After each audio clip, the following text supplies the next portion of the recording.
think today's the day where we're going to start harvest, so I need to get that tractor washed off and dropped off the topper, cleaned off, and get that trailer out, clean it, wash it, and then hopefully we're going this afternoon. See what happens. The only thing is we've only got 5 acres of winter barley to have a go at, so it's not going to be like we get started and get going. It's like we're going to have a start probably in an hour and a half's time, finish, like get going for an hour and a half and finish.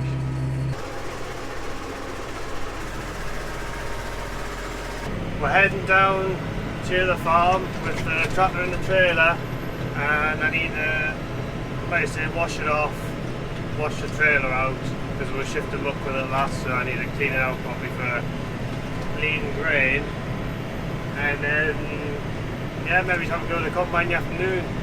Here we are, getting the combine going. I'm just blocking the road with the tractor, but it's a single track road, so cars can't get past the combine, so I'll normally come along, stop the traffic until the combine comes. It's a little bit cloudy that way, but I'm hoping we're going to get some brighter sunshine. We tend to run in front with just a tractor around when we're escorting the combine, because we've tried pickups and vans and that with flashing lights and signs and that, but no one seems to listen, so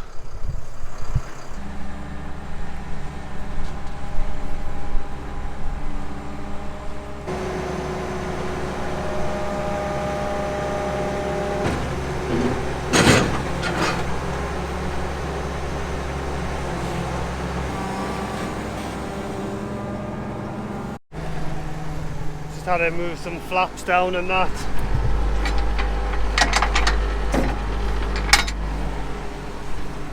Connect some bits up and that's it to go. So we've got the combine connected to the header. I'm just going to follow them up to where the winter barley is, because this is the spring barley we drilled and the winter barley's right at the top. There's only 4 or 5 acre. You can see here this is like a bare patch where we didn't get it sown in the spring because it was too wet, but I got it pulled up with a subsoiler the other day because it had dried out enough to like crack it up. So I pan bust out and it made a big difference. It was a heavy pull, like you could tell it was compacted. But we've got to flatten the spring barley. I really didn't want to have to do this, but there's not really any other way of getting up to it. There's no gate at the top of this field. If there was a gateway up there, I would have just gone up there. But I'll not flatten too much because obviously I can follow the tram lines, but Dad's going to flatten quite a bit. It's typical as well, it's quite a good crop. So he's just going to set going with a combine. I'm going to walk alongside to check there's nothing coming out the bottom, out the side that shouldn't be, and check he's not chucking it over the back. We always do it on the first bit of cutting of the year, because obviously in the winter when you're washing it you take the panels off, and we have done it before where we forgot to put a panel back, a little panel on the bottom of the clean grain tank, and yeah, it was a bit of corn sort of dribbled out.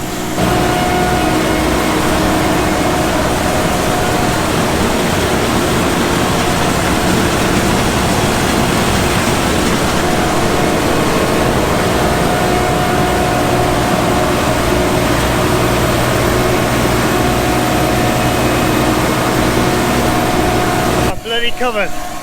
Wind was in the wrong way.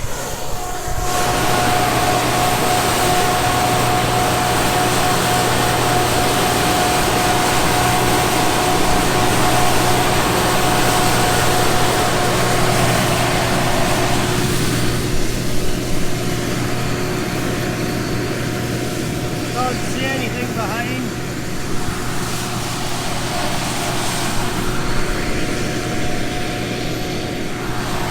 Can't really see anything obvious behind the combine, so that's a good sign. But right, he's put the first bit in the trailer, so I'm going to test the moisture of it. Yeah, the moisture meter is a pretty simple machine. Just clip that together like that, and then I put a bit of barley in there. I'll get some out the trailer. Put some barley in there, grind it up, and I'll press the on button, and then hopefully the magic number's low. Not a bad sample. A bit of brome in it. There's like a strip of brome along the top there.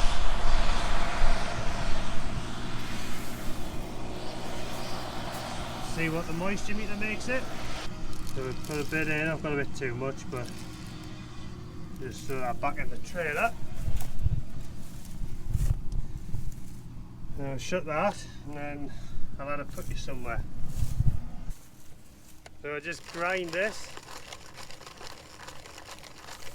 Grind it through a bit of the grinder bit, and then I've got a flicker switch on here, and it puts like it compresses it down onto the moisture sensor bit, and then that gives you the reading for it. So you've got to line these up, push that in, wind it in, then click twice, 1, 2, and then press the on button. 16.2 I've made it. So I would have liked to have said 15 point something, but we'll go with that. Should have brought me drone out, shouldn't I? Then I could have been getting some cool shots, but plenty of time for that yet. Yeah, there's a lot of, I don't know if you can see here on the camera, but right where my finger is there's a thinner patch and a lot of green. There's a little bit there, whereas the rest of that was ready to cut. But because we've got such a small area to cut, it's like it doesn't take many green bits to bring that moisture average up. So because we only had a little bit to cut, I wanted to try and cut it as dry as possible. But a lot of this stuff is ready to cut. It's less than 15%, but some of that stuff's like 25%. So it's like, how long do you leave it before the stuff that's ready and good is on the floor, and then the ripe stuff's ready? So we just cut it, see what happens.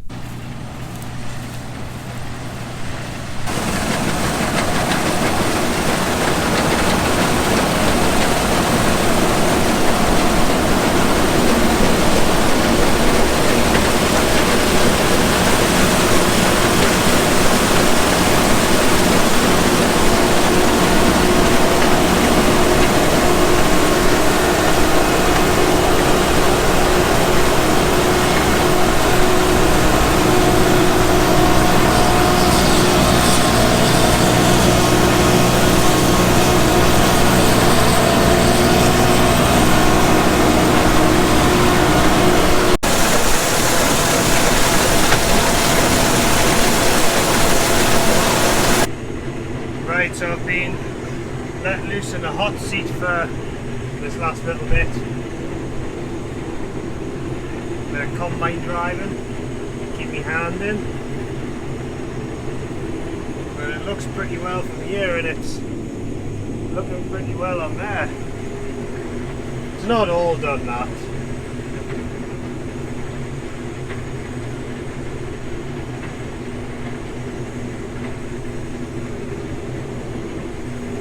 See it. There's a sample in there, but it's not too bad.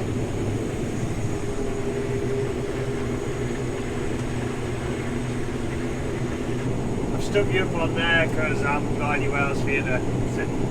Dad normally drives a combine because he doesn't like bouncing down the road to the grain store and the tractor, which is fair enough, and I quite like driving my tractor anyway. So he normally drives a combine, but if he's either busy or if he's wanting a coffee or he's wanting his lunch, I'll normally take over for a few times around. Because I've driven combines before. I don't know if you've watched my Australia video. I've been to Australia and I've driven some of the big John Deere combines over there, and I quite like driving the combine. It would be nice to have auto steer, so I've got that on the tractor, but it's just expensive like everything else. Right, we've been and tipped at the grain store. So the all exciting results, they made it 15.6 moisture, 63 spec weight or bushel weight, and I had 11.5 ton. So I haven't done the maths yet, but it's done probably two and a bit. Done 2.5. Not quite 2.5. Done 2 and a bit ton Jaeger. Not bad. Not bad. I've heard some people around here have had barleys a lot less than that. Not good, but at least we only had 5 acre of it, so fingers crossed the wheat does better. It should do. And then the spring barley's looking pretty well, so we will see. But it's about half an hour back home. Yeah, the grain store's about half an hour away from where we farm. So, and I mean they're all right roads. They're not the worst. Normally can keep up with 2 trailers with our combine, but if we're cutting good crops, we could do with like a 3rd one. But there'll not be many good crops this year. I was hoping for a full trailer load off that field. I would have liked to have had 15 ton, would have liked to have done 3 ton to Jaeger. So the combine will not be running or will not be cutting anything else at ours for probably 3 weeks. Oilseed rape we're going to spray off in the next couple of days, and that'll take about 3 weeks to properly die off and combine. There's maybe the wheats are turning, and I think they might be the cut just before, just after the oilseed rape. I'm not sure yet, but that'll be another 3 weeks off. Frustrating when the weather's good and you can't get on with anything.